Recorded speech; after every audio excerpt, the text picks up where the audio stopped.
jelly babies, amethyst deceivers and sulphur tufts. All examples of classic British fungi, of course. The recent damp and mild weather has caused an eruption of fungi in our woods and forests. It feels like I should be wearing a green hat and carrying a fishing rod right now. It's the kind of display that hasn't been seen for years. So we sent environment correspondent David Gregory-Kumar on a fungi foray to see what he could find. Those who know about fungi say they've never seen an autumn display like this. It's spectacular, but to enjoy it, remember to keep your eyes on the ground.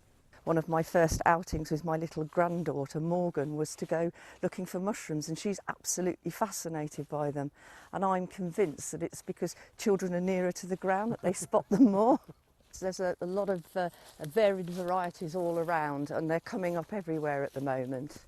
So in the fungi world, everything is suddenly happening all at once, and it's a chance to see just how diverse and, well, strange these amazing organisms can be. This is a thing called a puffball, and this is a perfect example of how mushrooms reproduce.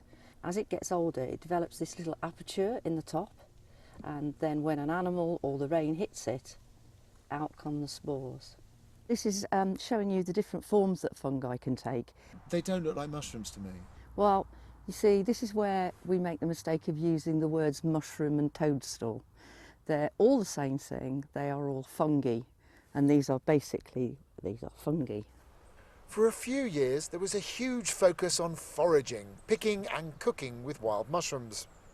People would come into the woods with leaf blowers, clear the ground, find all the fungi, pick everything, and then it would all go off for sorting. And the edible ones, well, they go off to restaurants. It all got a little bit crazy. So now plenty of landowners have actually banned the picking of fungi on their grounds.